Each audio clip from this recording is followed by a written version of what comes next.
Imagine arriving at the airport, confident with your usual luggage, the one that has accompanied you on dozens of trips without ever causing a problem. Suddenly, the agent stops you and tells you that your suitcase can no longer be checked in. Worse still, last-minute check-in fees can sometimes cost more than your plane ticket. This nightmare scenario is the daily reality for thousands of travelers around the world. A silent revolution is taking place in the world of aviation. Airlines have quietly changed their carry-on baggage policies, creating a minefield for unsuspecting passengers.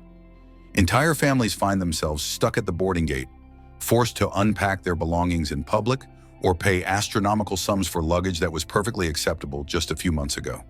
The most shocking thing? These changes were never clearly communicated. Airlines preferred to let their customers discover these new rules at their own expense, turning every trip into a lottery.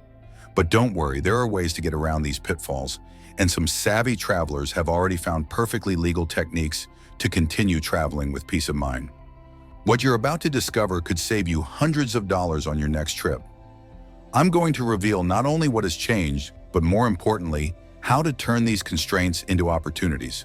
Stay tuned, because the last tip I'll share with you is used by less than 5% of travelers, and it's incredibly effective. Let's start with the most insidious change, the drastic reduction in allowed dimensions. Your carry-on bag, the one that used to fit perfectly in the overhead compartments, could now be considered oversized. Airlines have reduced their tolerances, sometimes by just a few centimeters, but that's enough to cause chaos. 1 centimeter too much in height, width, or depth, and your luggage suddenly becomes a costly problem. This situation is made even worse by the total inconsistency between different airlines. What is accepted by one will be refused by another. Imagine traveling with several airlines on the same trip. Your luggage may pass through without a problem on the way there and be blocked on the way back. This regulatory anarchy is no accident. It is a deliberate strategy to maximize ancillary revenues. Airline employees have been given strict instructions. No exceptions, no negotiation. They now have unforgiving metal templates that your suitcase must fit into perfectly.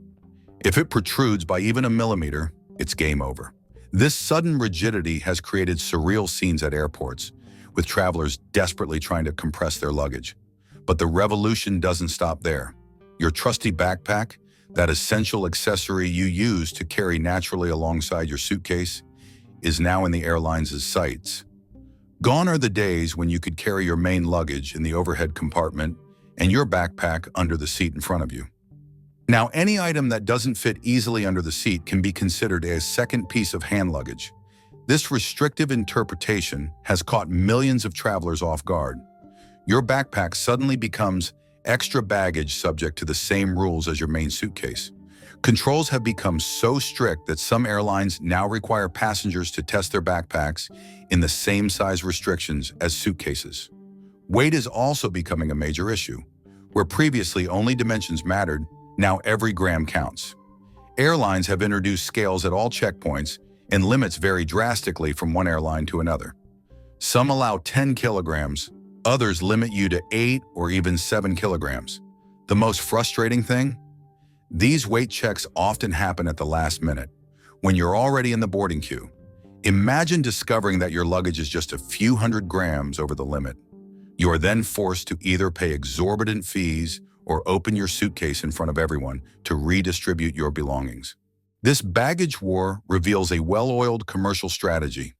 Airlines have realized that they can generate considerable revenue by creating confusion and applying changing rules. Baggage fees now account for a significant portion of their profits, sometimes more profitable than ticket sales themselves. But here's where things get interesting. Some travelers have developed sophisticated techniques to get around these obstacles. The first golden rule: avoid traditional check-in counters. That's where the checks are the strictest. By checking in online and going straight to the boarding gate, you greatly reduce the chances of being checked. Attitude plays a crucial role. Walk with confidence as if you know the rules inside out and your luggage is flawless. Flight attendants instinctively notice nervous or hesitant travelers. A confident gait and natural behavior will make you almost invisible in the crowd of passengers. A particularly effective technique is to board last. Contrary to the natural instinct to be among the first, Waiting until the end of boarding has considerable advantages. When the plane is almost full and the overhead compartments are overflowing, flight attendants focus on efficiency rather than strict adherence to the rules. Now here's the most overlooked and powerful tip. Exploit the gray area of shopping bags. Have you noticed that no one ever questions a bag from an airport shop? These bags enjoy tacit immunity. If your suitcase is full and you still have things to carry, buy anything from a duty-free shop and use their bag to carry your excess items. This technique can be taken even further. Some experienced travelers carefully save bags from prestigious international airport shops and reuse them trip after trip. A designer bag from Paris or London airport will never be questioned, even if it contains your personal belongings. To optimize your luggage space, adopt the smart layering strategy. Wear your heaviest and bulkiest clothes rather than packing them in your suitcase. A winter coat, sturdy boots, or even several layers of clothing can free up valuable space. This technique requires a little creativity with your wardrobe, but it can make the difference between a stress-free trip and unexpected expenses. Let's talk about the suitcases themselves. Not all suitcases are created equal when it comes to new restrictions. Opt for flexible models that can adapt slightly to size constraints. Hard-sided suitcases, while offering better protection, are unforgiving when it comes to exceeding size limits. A soft-sided suitcase can sometimes accommodate strict size requirements by deforming slightly.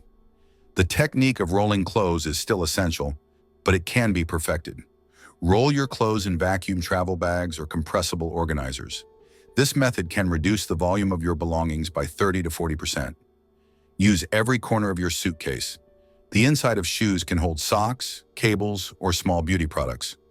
Managing liquids requires a strategic approach. Replace your usual products with solid versions or mini sizes.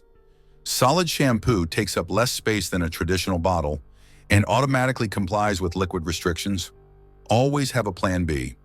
Even with all these strategies, you may still be checked. In that case, stay calm and polite. Sometimes a smile and a cooperative attitude can convince an agent to turn a blind eye to a minor infraction. Be mentally prepared to possibly give up some non-essential items rather than pay exorbitant fees. These new rules are not a temporary anomaly. They represent the new norm in the airline industry. Airlines have discovered a goldmine in these ancillary fees, and they are not going to back down.